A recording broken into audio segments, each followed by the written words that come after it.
So, what do you do when your little one isn't speaking or trying to communicate with you verbally? In our modern hustle and bustle and highly competitive world, it's easy for parents to worry if their baby's verbal development seems slow or delayed. As a childcare educator and baby massage instructor, it's second nature to me to look for and interpret those non-verbal cues.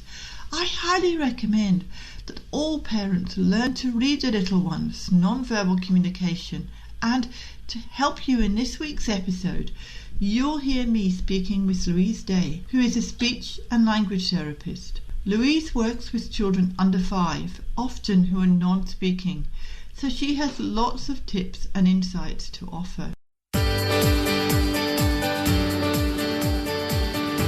I'm Helen Thompson, and welcome to First Time Mums Chat. I'm a childcare educator and baby massage instructor. I know that being a parent for the first time is challenging and changes your life every way imaginable. To help ease your transition into parenthood, I aim to offer supportive, holistic approaches and insights for mums of babies aged mainly from 4 weeks to 10 months old. My goal is to assist you to become the most confident parent you can and smooth out the bumps along the way. This podcast is brought to you by My Baby Massage. To find out how baby massage can help you to increase your confidence and feel more connected with your baby, check out My Baby Massage introduction video at mybabymassage.net/intro. Let's do this together. This podcast is for informational purposes only and does not constitute medical advice. Please contact a medical practitioner if you are concerned or have any medical issues. Hi Louise, and welcome to First Time Mums Chat. I'm excited to be talking with you since we've both got so much to offer mums when it comes to the topic of non-verbal communication. I'll start by asking you to tell us about your background and what you do. Thank you. My name's Louise Day. I'm a children's speech and language therapist, and I live in Edinburgh in Scotland in the UK, and I specialise in children who are autistic, but also have a big interest in babies and toddler communication. And I'm a mum of 2, so I've got a nearly 5-year-old and a 2-year-old. So it's been interesting to have that experience of watching my own children develop as well, with communication in mind. So yeah, thanks for having me. I'm excited too. I think we've got a lot in common in terms of our interests and our work. Yeah, and also where I used to live, because I was brought up in Scotland. So you mentioned that you work with autistic kids. So how does that work with speech therapy? Because I know from baby massage, I know that some autistic kids don't like to be touched. Some of them don't have eye contact with you, and you know that they're autistic for that reason. As a speech therapist, what are your tips on autism and how you can sort of detect it? Yeah, I've worked with autistic kids for about 10 or 12 years in a sort of caring capacity, and then 8 years as a speech therapist. And every child is so unique and different. So some children are really happy to give eye contact and they like to communicate that way, and some children find that really uncomfortable. And I think over the years I've learned a lot about autism and kind of not pathologizing it and making it like something that's wrong or a problem. Yeah. You know, we're all different in our styles, and that's completely okay, and it needs to be accepted and respected. And in terms of the way speech and language therapy can support, particularly with the children I work with who don't necessarily use speech and words and spoken language to communicate, it's about how can we support them with ways like maybe sign language or use technology. The most famous kind of example of technology would be Stephen Hawking, who used a sort of voice output aid, or using pictures or visuals, some sort of symbols or photographs. How can we use other means to get that child to express themselves? And how can we teach parents the importance of reading their child's non-verbal communication, their behaviour, to then pick up, well, this is what they're communicating, they don't like that, or they want more of something. So it's kind of looking at all the subtleties of communication. And I know that you know about non-verbal communication, and that's a really important thing in baby, that you're reading baby's cues. And so I think that's where it's really fascinating that our work crosses over. Yeah, and I think it's interesting what you said about autism, that we all label kids as they're autistic or they've got difficulties. Yeah. But as you quite rightly say, every child is an individual. And I think it's so valuable to respect children for who they are and how they communicate. It's their individuality. Every child communicates in a different way. Whether they've got autism or whether they've got learning difficulties, they know how to communicate in their own way. And it's our job as parents to help our children to communicate and learn the value of communication. And I think that's learning their cues, because as a baby massage instructor, that's what I do. I teach parents how to ask the baby's permission. And frequently they say to me, but my baby doesn't know. My baby can't talk, but babies can talk through so many ways. Yeah. But they can also communicate through, as you said, nonverbal communication. Yeah.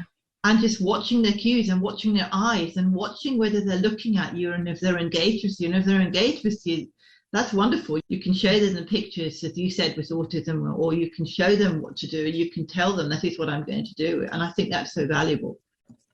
Definitely. Absolutely. I relate to it myself as a parent, because even with the professional expertise I had, it's still hard when you birth this baby and, you know, it's like they're crying and I don't know why they're crying, and you're learning how to interpret their communication and they're learning how to respond to you, and they're learning that when I cry, I get a nice hug. And so it's all that learning, and I think as a parent it can be really quite frustrating and difficult. But, you know, tools like massage, touch, playing with different toys, sensory items, bubbles, song, movement, it can be really simple, but they can be really helpful to help you engage with your child and get that attention, because that's the first thing, isn't it? The baby paying attention to you and people around you. And then they might start to copy noises and facial expressions. And it's just absolutely fascinating that babies are often just born to respond to people, to faces. They recognise words and language. They recognise their own native language because they've heard that in the womb. And it's really, really fascinating. It is. I think it's really fascinating. You mentioned about the communication and the touch and how that affects communication. So I guess you also do sign language, and sign language is a great way to communicate with babies as well, because they understand our facial expressions. They understand our facial expressions and they learn from us copying each other. They learn, you know, if I'm smiling at you, they'll learn, if I smile, I get a nice, happy response. And so they learn that's all non-verbal communication. Totally. It is, yeah, definitely. And I think being face-to-face with your child, if you're doing massage or if you're playing with them or reading them a story or feeding them, all that face-to-face contact, that's what's so valuable. Parents don't have to do lots of things like teach their children things or do big, bright, shiny activities. Literally having face-to-face, smiling with your baby, laughing with them, and just kind of waiting, pausing and just observing your child. And are they kicking their legs? Well, maybe they're enjoying that. Or are they pulling away or scrunching up their body? Maybe they're feeling a bit uncomfortable. And it's like a dance, isn't it? And we get it wrong and we make mistakes and we stumble over things, and baby's crying and we interpret it wrong and they don't want to feed and then they start crying more. And that's okay. I always say to parents that, you know, you're perfectly imperfect. We're all learning and we're getting to know each other and build that relationship, you and your baby. So it is like a dance, but we make mistakes and it's a big learning process for you and the baby. So as a speech, you mentioned toys earlier. So how do you incorporate toys into your work? Yeah, I tend to use quite simple toys. So something that's really popular is bubbles. It's very sensory and you can use bubbles with your child from a really young age, your baby, because they can follow them around the room. So I often use toys that are really highly motivating, like bubbles, balloons, something that has like a cause and effect. So when I blow, all the bubbles go all around the room and the child's watching them and popping them. It's interactive. When I blow up the balloon, the child can hold it and maybe I don't tie it and it just deflates again.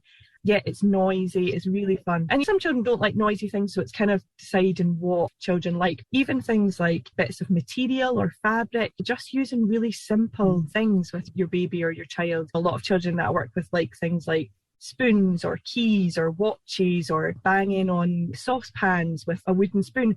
So just using really simple things that make a noise and that are kind of a cause and effect. So when I do this, this happens. And for me, it can be useful for me to be the one that's doing the blowing of the bubbles or the blowing of the balloon, because then the child's got to kind of come to me and ask, can I have that again? And they might do that by just touching the bubbles, or they might do that by making a sound, or they might do it by looking at the object. So it's kind of getting something that's really highly motivating that can be repeated and that the adult can have a bit of a role in, so that the child has to ask the adult for some more. Is your little one suffering from colic or constipation? I may have just the thing to help you experience less crying, less stress, and have a happier, more contented little one and household. Just go to mybabymassage.net/colic to get your free colic cheat sheet.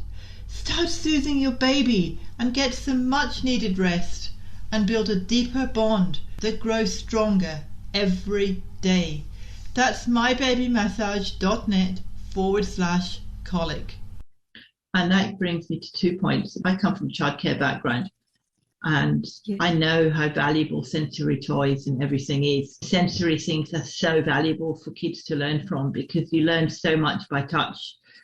And by touch, I'm meaning touch as in just feeling, and feeling if something's soft and hard. And as you say, you're getting the cause and effect. It's all part of learning. It's all part of communication. And I think doing that kind of thing is so valuable.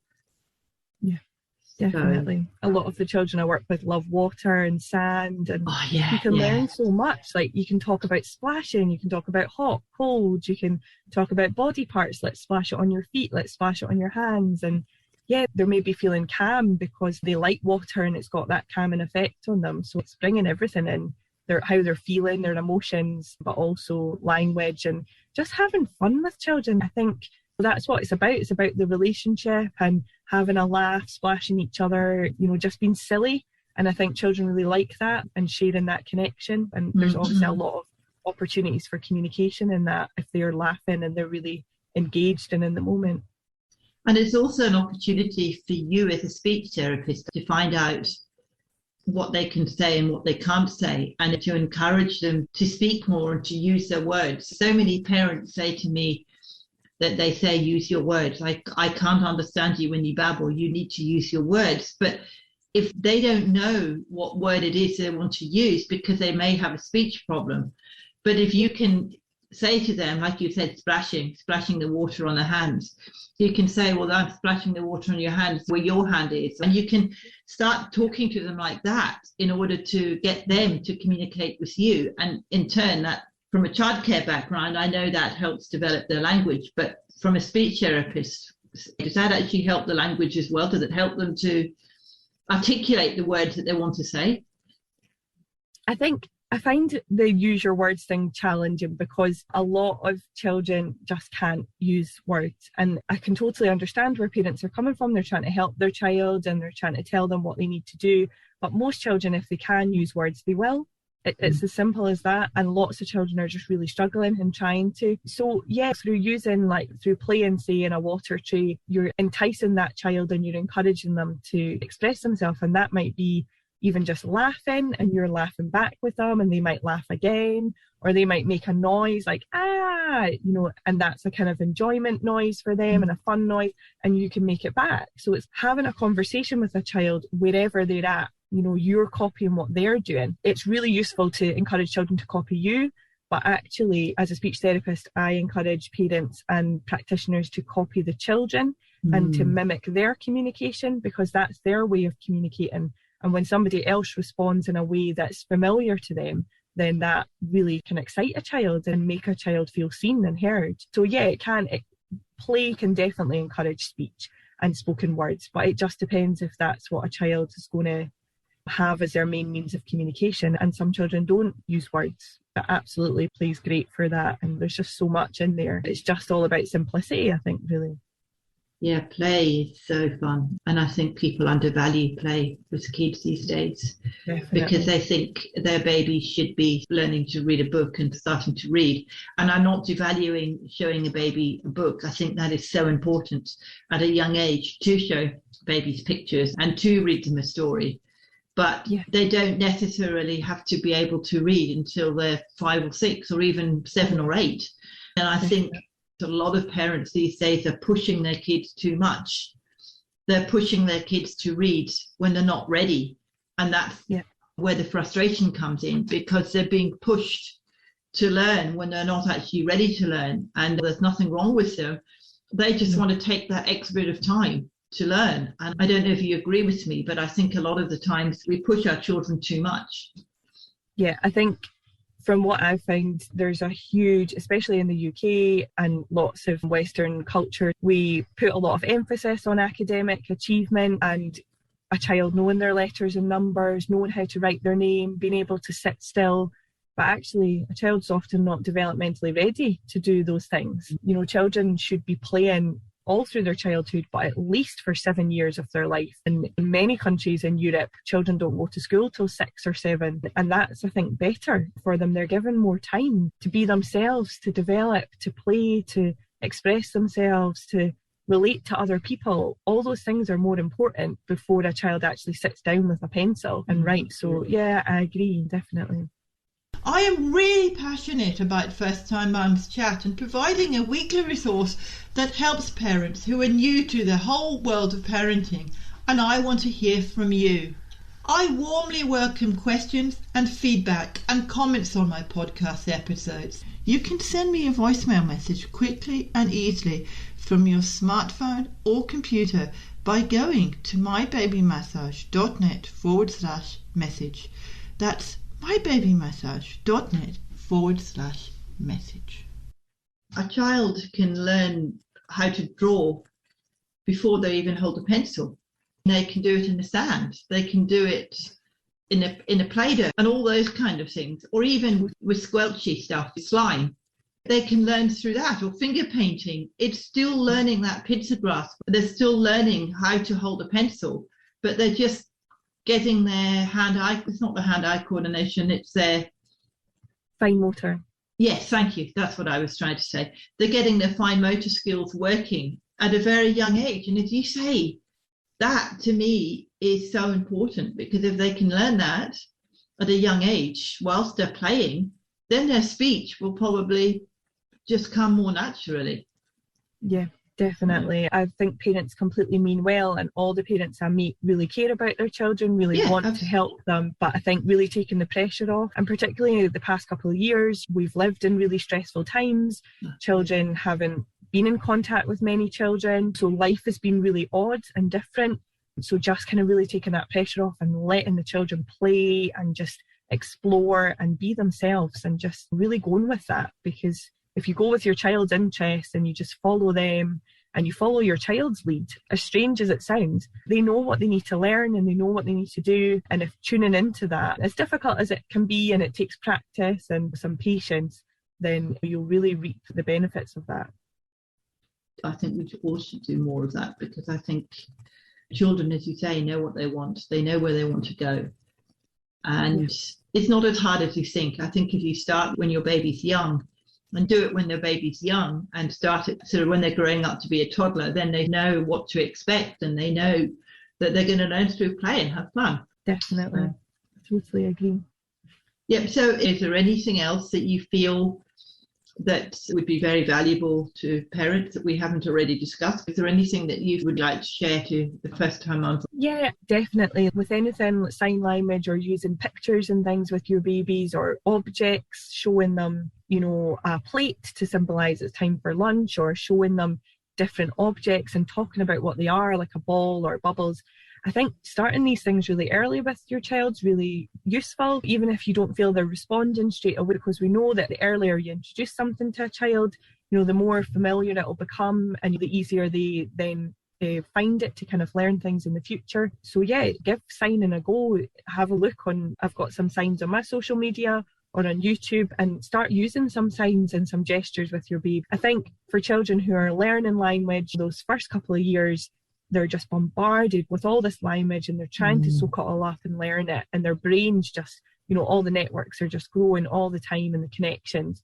And I think, anything you can do to help your child in terms of giving them an additional sign, to actually help them understand that word. So you're kind of giving them an extra cue so that they can understand the world better and what's going on is really, really helpful for that child, just to boost their understanding, build their language and help them learn words. So yeah, check out my social media. I've got lots of videos and tips and things at Louise Day SLT on Instagram.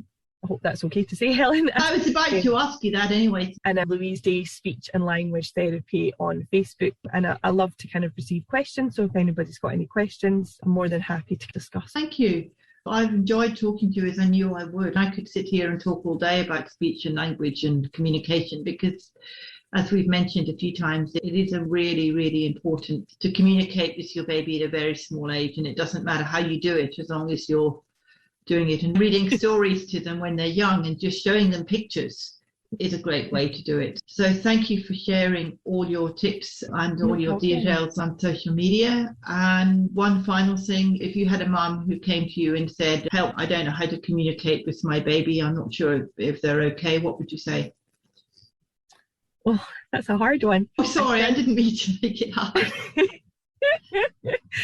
There's so many things you could say. I would start by saying to the mum to just pause and to just take a breath and focus on just spending quality time with that baby, because we don't need to know there are all these books out here, all that information. We've got a lot of information now and it's almost a bit overwhelming. So actually just stop and take a breath, take the pressure off yourself and just have a nice chat and laugh and smile with your baby, and it'll grow from there, I promise.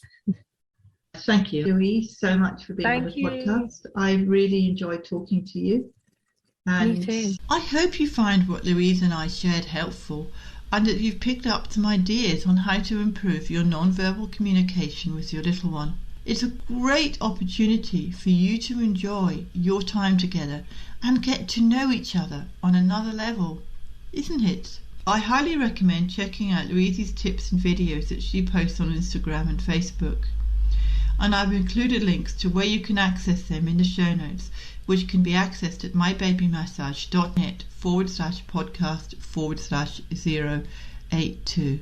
Please help me spread the word to other mums by rating and reviewing my podcast on Apple Podcasts. This helps me support more mums, yes, just like you, for a smooth journey into the exciting world of parenthood.